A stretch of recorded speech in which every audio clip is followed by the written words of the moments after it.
Hi, y'all. Did I just say y'all? I kind of was like, hi, all, but it did go slide into y'all. But hi. I'm from Southern Ohio. I can't apologize for that.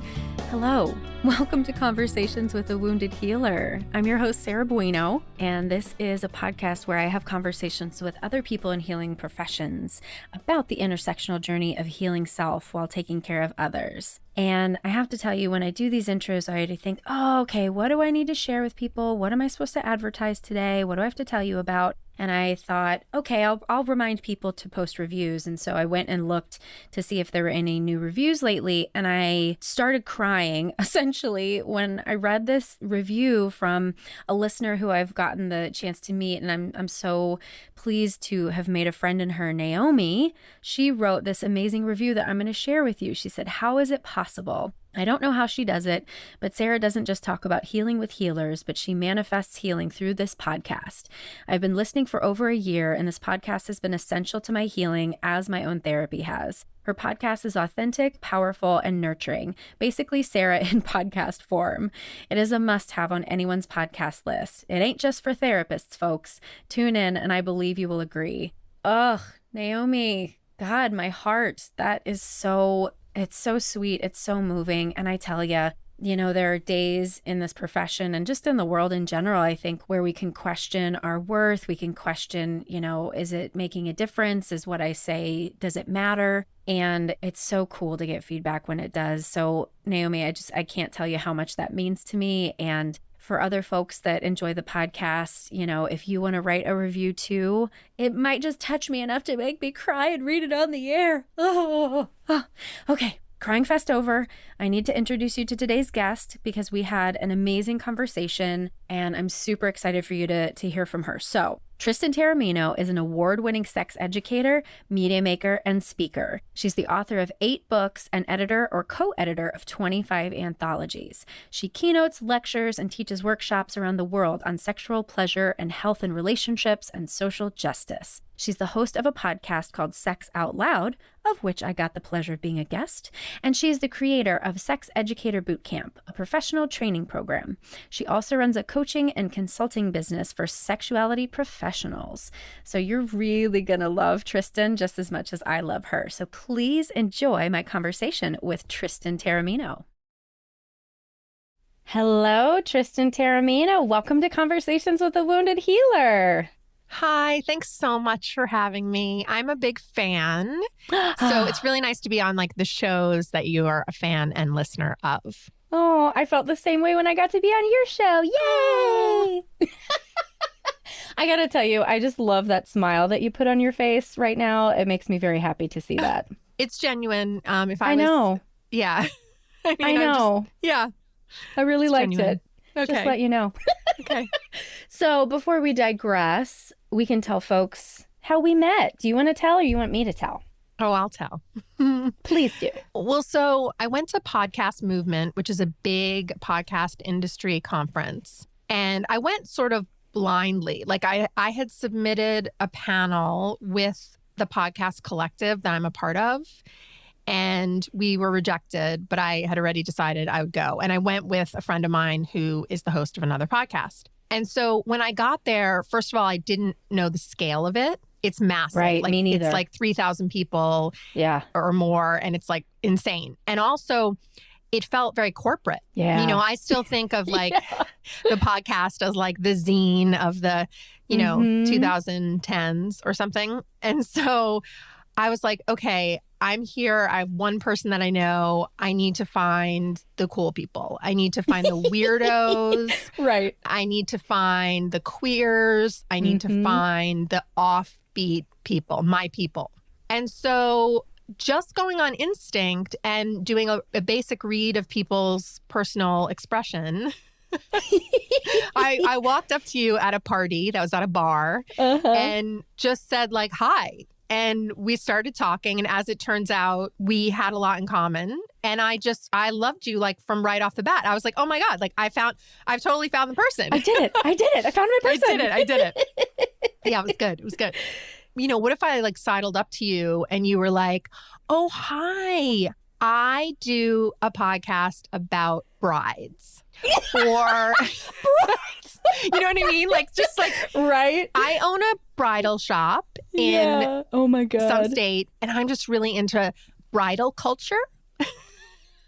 That would have been really weird. That would be amazing. I'd be like, my oh, God. that's interesting. I totally wouldn't have been rude, but I would like, maybe we're Right. not matched on that. And just because our jobs and stuff do overlap. Like, I'm not a therapist, but I'm a sex educator, and I talk to people all day, every day about their sex lives and their relationships and their hopes and their desires and their struggles and challenges. And then a lot of people I know who are in my life are therapists. And I myself have been in therapy since, let's just do 1993. And various types of therapy. And, so as like a consumer. So I was like, well, I'll never run out of things to talk to you about. Yay! Yeah. And I think instantly we were both like, dig in the hair, dig in the outfit, dig in the tude. Yeah. Yeah. Well, so you already spilled the beans that you're a sex educator. By the way, guys, Tristan is kind of super famous. So she's kind of downplaying her importance. It's funny that I didn't know who you were. And then I think it was when I looked at your Instagram and I'm like, that's a fuck ton of followers. And then I was like, oh, I have one of your books. That's amazing. That's great. So tell folks a little bit more about who you are and how you got here. Yeah. I mean, I almost don't want to tell you the whole story because I am writing my memoir. So save it for the pages. Got it. Tell me whatever you want. Right. But I mean, the short story is that I believed I wanted to be a lawyer working in public service. Senior year of undergraduate, I got rejected from every law school I applied to. I went to see my advisor, who was this amazing professor who to this day I'm in touch with. Professor Claire Potter. And what up, Claire? And she was like, Tristan, like the work we've been doing on your undergraduate thesis, like makes me think like, I don't know that you want to be a lawyer. And I don't think you want to go to law school, which, and I was like, well, what could I possibly do? Because I'm a planner and type A. And she said, I think that you want to write about sex. I think you're really good at it. I think you should try it. And at the time, it's 1993, folks. I didn't think that was a job. I mean, this is the only person even talking about sex in a public way is Dr. Ruth. And there's no one else. This is pre-Dan Savage, pre all of that. And she really changed the course of my life, really, which is just amazing. And that's what really good teachers and mentors can do, as you know. So I started writing about sex. Really, I just wanted to write about my own sex life and explore like what was happening for me and, power dynamics and desire and pleasure and all this stuff. But there was a growing, tiny growing movement of people writing erotica, right? And so I was like, okay, so I just have to kind of change the names and the distinguishing characteristics of these people. But these are all true stories. So if anyone has read my writing from back in the day, all that shit happened. Spoiler alert. But seriously, their names have changed. And then you'll see some of those things come up in my memoir and you'll be like, wait, haven't I read this story before? I thought this was, not fiction. All true. And that led me to a publisher where I pitched a series, Best Lesbian Erotica, which again, the erotica genre was just starting to happen. And then that publisher, which was queer and independent and feminist, put out a call to all the people that they worked with for book proposals for a new series they were doing about sex. And they wanted something very specific. They said, these volumes are not going to be like a big encyclopedia. We want you to pick one topic in sexuality that you're really passionate about and pitch us that book. So I pitched them the book, The Ultimate Guide to Anal Sex for Women. And even their little feminist heart, like, sort of skipped a beat. Oh, and they were like, I bet. How do we say this? Okay. I guess we were thinking about something a little more mainstream, beginner, universal. I mean, they were just like, this is crazy. And they were like, this is a very thorough proposal. But maybe this won't be like the first book in the series. And so it ended up actually being the first book in the series, a series which continues to this day. Fuck yeah. And so I came up with the title, The Ultimate Guide. And so and now they have the whole series. So I wrote that book. I started teaching workshops based on that book, wherever they would have me, which at that time was sex shops, which there weren't a lot of them, community organizations. And I got up in front of a room full of strangers, talked about a really taboo topic, answered people's questions to the best of my ability of what I knew. And it was like, oh, I think this is what I meant to do. Like, wow, this doesn't freak me out. It doesn't make me nervous. It comes easily to me. I feel like, oh, I've made a difference. This person's now going to walk out the door and actually like have information or validation. And I've like actually made this tiny difference in someone's life. So maybe this is the job. And then I literally created my own job. There was no role models. There were no examples of what to do. I was just like, let me figure this out and let me figure out how to support myself. So, of course, I had a day job for many years. I worked on Madison Avenue in advertising. And then the company I worked for, which was a .com, I worked there for like 2 years. I saw the growth go from 8 people to 200 people. They began laying off people because they were going to shutter their doors. And they gave me a good severance package. And I said, okay, I'm going to take this money and figure this out and never go back to working for someone else.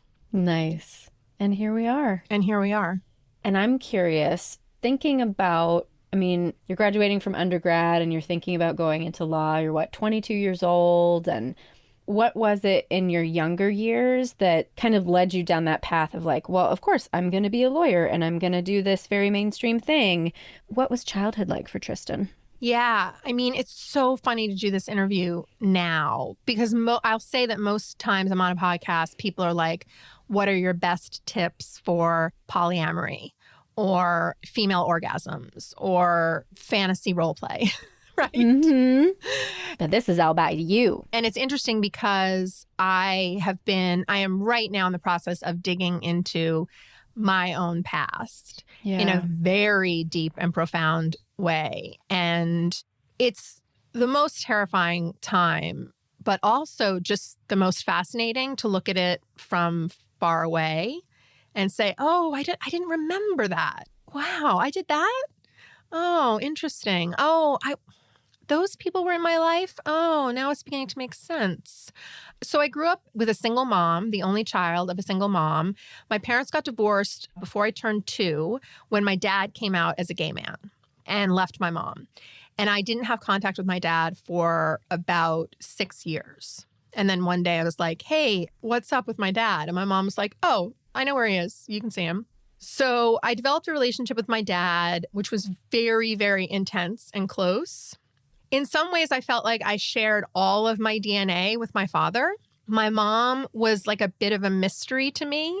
And I think the biggest point of conflict growing up was that she was raised by these very, very, very waspy people who could win a contest in stoicism. And so she did not show a lot of emotion. And as it turns out, I came out the womb quite emotional. Mm-hmm. Empathic. I feel you there. Intense, some might say. Mm-hmm. Mm-hmm. And so it was really strange. She didn't know how to handle my emotions. And because I was young, I didn't then know. I didn't have any guidance, right? I literally didn't have any guidance. And I was like, if she thinks this is weird, this must be weird. If she says just calm down, I must be able to just calm down. Why can't I just calm down? When I'm having a freak out or something. So I had all this stuff in common with my dad, and there was not a lot of conflict there because there was nothing about chores or money or rules, really. But we really had a close relationship. And I came out in 1991. Yay for 1991. I came out, so I've sped ahead, but I came out in 1991, and I came out at the height of Queer Nation and ACT UP. And so it was like, I was a little baby dyke. I had this girlfriend who was not a baby dyke. She was 2 years older than me. Oh my God, huge, huge age difference. And in the book, her name is Jen. So Jen graduated from school. I was a sophomore. I went to spend the summer with her. We joined ACT UP and Queer Nation and boom, like hit the ground running. And for me, all of the things that I had like been talking about in the classroom, racism, classism, homophobia, ableism, all kinds of discrimination, oppression, inequity, people were doing the work on the street. People were having these conversations over dinner and having these conversations daily because this was their work and their passion. So I came back to school thinking, I want to be a lawyer. I can remember hearing it in my voice, like hearing me tell myself, I want to be a lawyer for the people who don't have access to the system, who've been fucked by the system. And I want to be an activist lawyer, essentially, because I'm an activist now and I heavily identify with that. And I want to be an activist lawyer. Yeah, that makes so much sense. Are you an 8, an Enneagram 8? Oh, I haven't done the Enneagram. Can we do it now? My guess would be an 8. Okay. I mean, sure, if you want to Google it and take the test real quick. Totally fine. I'll get back to you. No, but the 8 is the activist. And there's, so 8, 9, and 1. So each, they're not quadrants because it's not in 4s, but essentially 8, 9, and 1, the underlying fuel is anger. And 8s really take that anger and use it to change the world for good. Okay, but let me tell you a little more about my origin story. So my parents decided to name me Tristan, whether I was a boy or a girl. They told the doctor they didn't want to know my sex or what the doctors might say my sex was when I got out. And so they wanted to pick a gender neutral name, which at the time they called unisex. And I actually have these like letters and artifacts where they actually refer to this, that they're going to pick a multi-gendered name for me. Tristan is from an old tale, Tristan and Isolde. Tristan's a knight who's been commissioned by the king to go get Isolde to bring her back and marry the king. Tristan and Isolde fall in love. It's quite tragic because they can't be together and they end up both dying. Thanks, Mom and Dad. And so like the great origin story for my name. The Latin root of my name is triste or sadness, sorrow. And I would say I do have a lot of anger, but my primary makeup is more sadness. I tend toward the depressive side of things. And so I feel like that was baked in from the beginning somehow. I don't know. Also, like when astrologers do my chart, they're just like, whoa. So I have a fair amount of anger, but I often turn that inward. I'm more on the sad side. Yeah. I was actually just going to say that because what I've been learning in NARM, I think we talked about this last time on your podcast. So everyone who's listened to this show fucking knows already. So I'm not going to tell you again. No, but maybe some of my people will listen to the show. So you should say it again. You're right. Yeah. Okay. So NARM, neuroaffective relational model, it's a therapy modality that is getting at developmental trauma. And developmental trauma is essentially the trauma that happens in relationship with ourselves and our caregivers when we're very, very young. And often, whenever there's a failure in the environment, the child often blames themselves instead of recognizing they're in a bad situation. And one of the ways that we heal in NARM is by recognizing grief or anger that's been suppressed or denied. And often we have default emotion, either grief or anger. And I really identify too with, I remember very, very distinctly for the first time recognizing right after the election, after Trump won and everybody was mad, I was depressed. I was sad and I could not understand why everybody was angry. And I thought, like at the time I was like, well, clearly I'm so spiritually evolved that I'm not feeling the anger and that's just not helpful. And what I've realized now is I've always been bypassing it because anger was unsafe. And so that in utilizing NARM therapy for myself now, I'm experiencing anger more readily and it's been so helpful. Yeah, anger so I totally get it. Anger was accessible to me on the other side, which is that my dad was completely emotional, very affectionate, very articulate about how he felt all the time. You never were wondering how he felt. My grandmother on his side was bipolar. My father was diagnosed with depression late in his life, but had episodes of mania, which I witnessed.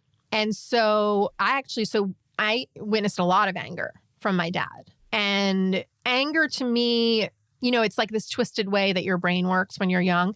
Anger to me meant, oh my God, like we're engaged in this thing. Like you care, right? It's, when people say like in relationships, like, don't yell at me. If you raise your voice to me, that is a button pusher. It's a trigger. I just need to tell you right now, do not yell at me. And to me, if someone yells at me, they're in it. They fucking care. They're in it and they are like in it. Otherwise, they would just be like quiet and walk away. Right. That's making a lot of sense too in the extreme that you had. Mm-hmm. So you had this extreme of your dad really being on the emotional side and then mom being on the stoic side. And as an adult, I think you can recognize now, like, oh, it made sense that I was closer to my dad because, he was exhibiting the same things that I was feeling. But as a child, we get stuck in that, but both my parents have to be right at the same time. When they are experiencing the world in such divergent ways, I can only assume that I've done something wrong or I'm not good enough or what I'm seeing is not true. Yeah. I think that's my core issue. And I think it's the core issue of a lot of people. Like when you follow the story and you follow the narrative and you follow all the voices that we're telling ourselves, it gets back to like, am I lovable? Am I worthy of love? And I think I may also have formed an idea that they got divorced because of me. Like no one told me why they were divorced. And my father actually did not come out to me until I was 15. And he didn't come out to me. Someone else outed him to me, thinking I knew because everyone knew but me. My mother didn't tell me. And she had tons of gay friends. The gaslighting. Yeah. And so it was... So there was just also a lot of like secrets and dysfunction around not saying things on both sides of my family. And so now you are a person who says things. You put it out very clearly and very plainly, right? Isn't it just beautiful how this is a perfect encapsulation of the wounded healer, right? You're like, these are my wounds and I'm going to use them to help other people not have the same wound. Yeah. Let's talk about it. Because the not talking was some of the most painful stuff. Yes. Right? I totally agree. Yeah. Absolute same for me. Yeah. Well, while we just opened that can of worms, how do you feel about the term healer as applied to what you do? Oh, you knew it was coming. I did because I've listened to your freaking show. But somehow I think I just blocked it out because now I feel like tremendously caught off guard. And then I'm like, Tristan, why are you caught off guard? That's the dumbest thing. I mean, to me, I think that I have had these preconceived notions about what a healer is, right? And it's like a healer is a therapist, a healer is an acupuncturist, a healer is someone who like lays hands on you or like a Reiki person. But I do know I've been doing this for 20 years and I get letters from people and people come up to me, at events and say, I've been following you since 1997 and you've changed the way I think about sex. Or you've changed my relationships, that I've made an actual, real material impact on people's lives. And I think there does need to be a lot of healing around sexuality. In United States culture, we're just so fucked up about sexuality. There is so much shame, so much guilt, anxiety, bad feelings associated with sex, which is ironic because sex is often about pleasure. But it's wrapped in this package that scares the shit out of people. So there does need to be a lot of healing. And there are often people who will say to me, like, I don't remember giving them a specific piece of advice or, telling them, try this technique or this toy. But they say something like, you just witnessed me and you didn't like run screaming from the room. Or you gave me permission because when I said, I think I'm really into feet, you were like, great, let me tell you what I know about feet and foot fetish. And so there is a lot of healing work to be done around sexuality for people and relationships, which I'm also, heavily involved in talking about relationships with people. So I guess I will reluctantly say I am a healer. Yay. I don't know why. I like when people take it. So how about wounded healer? How do you feel about that one? I mean, gosh, the wounds are so deep. And to be clear, like, I think there was also some preconceived notions about that for me, which is that my mother had a roof over my head. I was fed and clothed. we struggled with money, as in I couldn't get the latest fancy clothes. Mm-hmm. And at some point in our lives, like there was some food scarcity. But I went to a really prestigious college, almost on full scholarship. My mom had to pay barely anything. And my mom had an advanced degree, and so did my dad. So I lived surrounded by middle-class people or upper-class people. And so for many years, I felt like, well, I didn't have a traumatic childhood or a negative childhood even, because there are people who are being abused. There are people who were experiencing violence, people who were surviving, trying to survive at such a young age. And I had these sort of basic needs met by my mom. And so I really took me a long time to figure out that like trauma looks different for different people and negative childhood experiences is a thing. And so I feel like I had this preconceived notion about like people's rough childhoods. And it's like, well, I can't say that I had a rough childhood, Tristan. That's ridiculous. Like you were a lower middle class white girl on Long Island, right? You know, so I mean, I think a real breakthrough for me, which is like not in the very distant past. Let me just try to time it all. Probably in 2010, I sought out a therapist who openly identified as a Buddhist therapist. And I had been studying Buddhism. A friend of mine was really into it. She was like, hey, I know you're going through some stuff. Like, here's a book. Do you want to read it? Do you want to check it out? I read the book. The book was Pema Chodron, When Things Fall Apart, and threw it across the room. I was like, this is not fucking comforting. This is not comforting at all. Right. Which makes me laugh now because it's like I recommended that book and I think someone actually has my physical copy of that book, which has like all these notes in it. So she was a Buddhist therapist. So I thought, okay, this is going to like integrate these things, which I've been working on. And she was also trained and really into DBT, dialectical behavior therapy. And she like knew Marsha Lanahan, who like invented it. And so when I went through a severe depressive time, an episode, and I was hospitalized for suicidality, I went to a place that practiced DBT. I was introduced to DBT. And all of a sudden, first of all, it made perfect sense because it was CBT plus Buddhism or Zen, you know? So I was like, oh, wait, this is everything I've ever been looking for. And this literally makes sense in my head. But also the root of it, because it was originally, as you know, used to treat people with borderline personality disorder, but now they figured out, oh, this works for other people too. And I've never been diagnosed with borderline personality disorder. I have some elements of it, black and white thinking for sure. But I like don't meet the criteria. I'm not good enough. Jesus Christ. I'm not good enough to be that. So that's fine. Or at least everyone who's ever evaluated me has said that. And there's been a lot of people. So, but I don't want to shame people with borderline personality disorder because it actually is an amazing set of coping skills. I mean, it's actually, wow, you made it through that because you developed these skills. So they talk about the sort of typical person that they're like shooting for with DBT. And it's someone who was often kind of ignored when they were a child, or they were thought to be sort of too much, too overly emotional. And the caregiver wouldn't really acknowledge that in them, right? Wouldn't acknowledge their emotions or help them manage them. And so when I read that, which is like on page 1 of the fucking manual, I was like, oh, wait, this thing actually has impacted my entire life. And it's 2010. And I'm just now like the light bulbs are going off like crazy. So I'm a huge fan of DBT. I went through it then. I've gone through it again. I returned to it and the skills that it's taught me because I like a lot of structure. So when I'm in serious depressive episodes, the structure really, really helps me. And a thing that I'm also hearing in this and what can be so transformative and embodied way is you had the cognitive understanding, but it sounds like it got deeper than that. And once you realize that this is a thing, right? So this thing that happened, if it's in this book, clearly I am not the only one who has suffered from this, and I don't need to minimize my own pain and gaslight myself. Yes, gaslight myself, which I'm very good at. Yes. And I feel like I've said this before, like my mother was my original gaslighter. And I don't mean she meant harm. I think people Of course. who gaslight, there's often the intention is to harm and to deflect and blah, blah.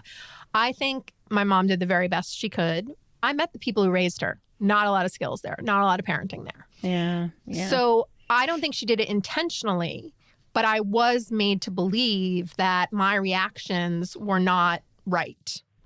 That feeling and having big feelings was bad. Did you ever hear the song Don't Cry Out Loud? Oh, yes. That's a very waspy. And my mom, to this day does not show very much emotion. She's just, and I think actually, I'm developing a working theory. She's never been in therapy, but just that we're having a sort of renaissance in our relationship right now. Things just really drastically shifted because it was like fraught with tension for so many years. And I'm thinking that actually my anxiety, depression, big feelings was a trigger for her. And she was never given skills for how to deal with her own anxieties. So she was just like, shut that door. Shut it now. Yep. I have no idea what to do with you. Shut it down. And I relate to this so much because I was definitely told I was too much, had too many emotions, too big. And I could never understand the shut it down. Like it literally, I probably would have killed myself if I tried to suppress the bigness of my feelings because and I still to this day, I cannot. I feel very bigly. Yeah. But I think it's taken me so long to sort of embrace that part of me and to also think of it as a gift and that I have good intuition and I feel things very strongly. All emotions on the spectrum, I feel very strongly. And I have to not beat myself up about that. I have to think of it as a gift and also something to live with. Like it can't be fixed. Right. There's no Well, and it's not something that needs to be fixed. But I think I thought that for a very long time. Well, yeah, that's literally what you were told. Right. This is wrong. Right. You should fix it. Yeah. Yeah. No, I totally get that. The joke with my husband is that he feels things at like 4 is the highest his emotions go and mine go to 20. Yeah. Yes. That's like me and my mom for sure. And of course, my dad went to 20. So I really heavily identified with him. Yeah. I'm so curious. How is it writing? Because the only way I can do this podcast right now is because my parents are dead. There is zero way I would put my authentic self, this unfiltered, out in the world if my mom was still alive. I just would not be able to do it. So I'm really, really curious. For not only do you have this wildly successful podcast and you're the sex educator and all that, but now you're going to tell all the dirty secrets in the memoir. What is happening in your relationships with your parents right now in this process? Right. So my dad died in 1995 of AIDS. And oh, goodness. He was diagnosed quite late and it was before the cocktail. So people may be thinking, I know someone who was diagnosed in 1995 and they're totally well and living. And I know those people too. But he was diagnosed with full-blown AIDS. He skipped the HIV because he hadn't been tested. So my dad has died. And in fact, my book ends a little bit after he dies. I consider my life divided. You know what I mean? I consider myself divided into 2 pieces. When my dad was alive and after my dad died. So my book actually ends when I'm just 24 years old. So that I'm going to write a second memoir. That's the 24 to now. And by the way, people, that's the one with a lot of sex. Because it's I feel like if people haven't been following what I've been saying about my memoir as I write it, people are like, oh my God, she's going to dish. And it's going to be nonstop sex, bouncing off the walls, swinging from the chandeliers, spilling the tea. Oh my fucking God. And that's coming, but that's not in this memoir. This is much more about my coming of age, my coming out, and my relationship with my dad. So as I said, I feel like I have repaired my relationship with my mom after a bazillion years. And we talk more frequently now than we have since I lived with her in her house. People might note this when they read it. The mom seems to be a kind of minor character in this story. What's up with Tristan's mom? Because the focus is on my dad. And that's the through line is growing up the gay dad, then being queer and all that stuff. So I will say I haven't written a lot about my mom, but I have written enough And I know there has to come a day when if someone decides to publish this book, way before that, I have to say, hey, Mom, there are some parts in here about you. I want you to read them before the world reads them. And I don't mean to hurt you, not even a little bit. I love you. I love the relationship we had now. This was me and how I understood what was happening. So you can contradict this. You can say, that wasn't why I did that. That wasn't why I said that. That wasn't, you obviously have your own story here. This is my story. So, I mean, the best possible thing is that she'll be able to let it go.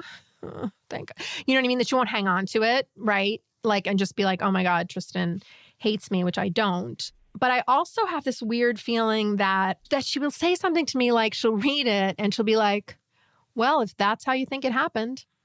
Oh, and like you said, yelling is the expression of love, and not talking about it is the trauma. Oh my God. So I think she might focus on that didn't happen exactly that way. I think she might go to the facts, straight to the facts, to bypass the feelings. I don't know why that's my feeling right now very strongly. But I also think I want to think of a bunch of scenarios so I can prepare myself for them, right? Because I absolutely will not publish this book before she reads the sections that are about her. It's a gamble. Yeah, and I think about that anytime I read something that someone writes that's so intensely vulnerable and personal. And I've thought about this too as I share specific things on the podcast. Like, obviously, I'll share any part of my story. I don't really care about the vulnerability. I'm in it to win it. But when it affects the life of somebody else, I have to be really judicious about that. And also, she has great qualities. And she raised me as a single mom without spousal support, without child support. She was a feminist. And there were times when I'm amazed. Like, when I turned 30, which is the age she had me, I just think I couldn't keep another human being alive. And I still think that. And now I'm like heading towards 50. And it's like, I couldn't do what she did. I really couldn't.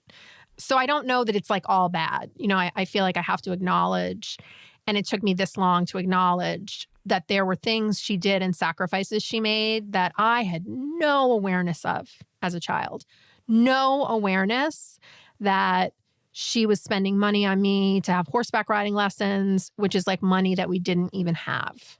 I had no idea until much later.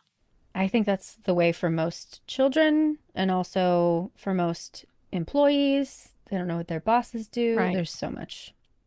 I want to pivot just because I was thinking about my audience, and now that I have you captive, not that your story is not fascinating and amazing, but a lot of the folks who listen are either already therapists or therapists in training or people who are really into their own therapy. What is it that you wish therapists knew about sex? Well, I need to shudder. Okay. Oh, shift in your seat. Yes. Okay, I need to say two things. Could I say two things? You can say all the fucking things you want. Okay. I need to say what makes a good therapist for me as a consumer. Mm-hmm. So I'm going to say that second. But first, I'm going to say, what do I wish therapists knew about sex? Okay. Well, first of all, I want to acknowledge that we've all grown up. If you've grown up in the United States, you've grown up in a sex negative culture. And you've grown up with no information or some information or spotty information or unreliable information. Mm-hmm. So it's like this new generation of parents who are like, I want to be a sex positive parent. And I'm like, right, but you don't actually have the skills or information to do that. You actually have to have a re-education program, right? Because you didn't get it from your parents. And so I want us to acknowledge that we don't know things. And it's just as valid to go get competency in sexuality as it is to get competency in sexual minorities, as it is to get competency in people with addictions or substance use disorders. So I feel like when people are thinking about what knowledge base should I have to serve my clients the best, sex needs to be on the list. And it often isn't. I mean, I can't tell you how many people come to me because they're like, oh, I have an amazing therapist. Oh gosh, I would never talk to them about sex. So the second thing I want to say is that you have to acknowledge your own biases about sex and sexuality. I'm not asking you to embrace the very colorful spectrum of all that is sex, desire, pleasure, fantasy. I'm asking you to have some knowledge of basic activities and what they mean, but I don't need you to say, okay, now I'm totally into this. I totally get it. But I need you to know it. And I need you to know what you don't know. I need you to be able to refer out. If really someone comes to you with something and they're like, this is my sexual dynamic, or this is my deep, dark sexual desire. And you're like, this is out of my wheelhouse. This is out of my wheelhouse. So I need therapists to recognize their own limitations and their own biases. And then I need them to know that it is up to you to model the behavior. Part of why people don't talk to doctors included, and therapists, is that when they bring up sex, they are right there gauging your reaction. And if they feel like you looked uncomfortable, wanting to change the subject, just like, what? Judging, just even like subtle body language, subtle facial things, they're like, okay, clearly I cannot talk about sex with this person. I cannot be honest with this person about my sex and sexuality. So you've got to model, you've got to set up the dynamic, which is we can talk about absolutely anything here. I'm not going to judge you. I'm not going to shame you. I can take it. You can tell me anything. I know things. You don't know this, but I have, advanced training and I know a lot of things. So you can't really surprise me or shock me or like freak me the fuck out. You have to model the behavior. So then they will give it back to you. Because once you're in the room and you sense the discomfort, you're like, okay, not going there. Nope. Just saw it in your eye. Just flicked a little. Nope. Yeah. That's such fucking good advice. Because as a therapist in private practice, I've noticed for my clients, most of them, I would say it takes at least a year before they even want to bring sex into the room. And then when they do, you're right. It's like this very scared little deer. And if you make one wrong move, that deer is bolting and you're never going to see it again. Right. Right. And I think it's also okay to bring it up, right? This is another thing about the modeling is that if everyone's afraid to talk about it, but if someone asks you a direct question about it. And so if you're in couples therapy and relationship counseling and your therapist doesn't ask you about your sex life or your sexual dynamic, they do not have the full picture. Come on. So I think the avoidance of it, like maybe I'll just let the patient lead on this, could be helpful, or it could be a tactic to avoid it because you're not comfortable with it. Right. I think that because of our socialization with sex, it's a fine line, right? Because we have a question on our intake that says, are there any thoughts, concerns about sex or sexuality that you want to share? I would say 9.9 times out of 10, people say, no, I'm good. Right? Good. We're good. Yeah. And then so it's up to us as a therapist to really try to kind of feel into, is this an area where I want to try to open a can, or is it more important to let this person lead? Because sex can also mirror other relationship issues. Certainly it can mirror power dynamics. Right. Certainly it could mirror who's putting what into the relationship and who's getting what out of it. I mean, it can be a mirror for a lot of things. Absolutely. Do you teach any sort of sex ed for therapists? If not, let's do it. Yeah, no, I have a bunch of different trainings. So I have one on competency around non-monogamy. The other book that I'm very well known for is Opening Up, a guide to creating and sustaining open relationships. So I'm considered like a non-monogamy expert, whatever that means. And so I have one on competency in different kinds of non-monogamies. I have a training on competency in BDSM and kink, another thing people are like super curious about. I've done competency in LGBTQIA identity and community. And then I've done I have a kind of general one, which is this 6-hour one that I did actually at the University of Michigan recently, which is sort of like all the edges. Like, let's talk about what's taboo to talk about in therapy. Right. And then inevitably, a lot of these things I just said come up. And of course, sex comes up. So yeah, let's talk about everything that you're not talking about in therapy and why you're not doing that. Are you going to package those online at any point? Now is the time to package it all online, isn't it? If I had the energy. Right. I really want to finish this book. I know. So it's like, oh my God, there's so many things going on. Yeah. But yeah, I should. Or you can just bring me. I can get on a plane and you can bring me to your place. You know, I'm 99% sure that we can make that happen because there's the Midwest Sexual Health Alliance Yes. that I'm sure they would sponsor you. Yeah. And then we can like just party. Well, I also come to Chicago a lot, so we'll be partying no matter what. Right. True. Oh, so I had to have my second. Can I have my second say about what makes good therapist? Yeah. Okay, great. Yeah. So as you might imagine, I've had a lot of therapists with a lot of different styles and schools and training and blah, blah, blah. I generally run into two main problems with therapists. First, I am a very high functioning, severely depressed person. I have major depressive disorder. I'm not like a little blue. I have major depressive disorder. I've been hospitalized 3 times for my depression. It's big. But I am also very high functioning. So when people find out I have depression, they're like, what? What? No, you seem energetic and you seem capable and you've gotten all this work done and you've accomplished all that. Thanks, capitalism. I have.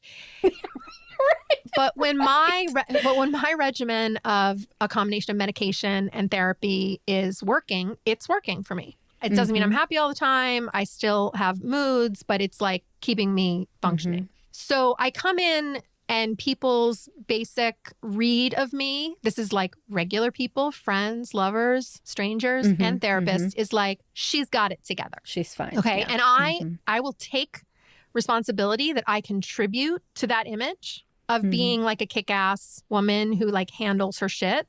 I contribute to that because I put that on even when I'm not. Okay. But that has caused several therapists to approach me with a kind of tough love approach in which compassion is nowhere in the room. And they're like, Tristan doesn't need me to hold her hand. Tristan doesn't need me to say, oh, that sounds hard. That sounds horrible. That sounds devastating. I can skip all that and we can get to this other stuff. So probably my most negative experience with a therapist was someone who literally thought I was above compassion, too tough for compassion, like didn't lead with compassion. And that did a lot of damage to me because I saw her for like several years. Here's what she used to do. She used to crack me open. And I can crack open pretty easily now because, I've been in therapy for so long. So I'm not like not talking. She would crack me open and she would never put me back together. So I would get in the car and I couldn't drive for an hour. I couldn't drive home. I was such a fucking wreck that I was not even remotely able to like go to my home and like feed myself, like, basic things. So it was like the cracking open part was great. Thanks for helping me realize these things and get way deep in there in the onion. But she couldn't put me back together or hold space for me to try to put myself back together or anything. And that was awful for me. That was definitely awful. My second problem is pretty unique to me, but I will say that, first of all, it's hard to find a therapist for me because I want someone who's LGBTQIA friendly and competent. I want someone who's competent in non-monogamy, in sex work, if I'm going to talk about porn or sex work, in kink and BDSM. And all those people tend to be my friends and colleagues. Right. Yep. Right. So it's like I can refer out if you want all that. But if I have to find someone for me, all these people have like been at my house at a dinner party. So that's not good. And I've walked into many therapists' offices who have one or more of my books on their shelf. So the other thing I've struggled with in finding a therapist is someone who will not treat me like a peer.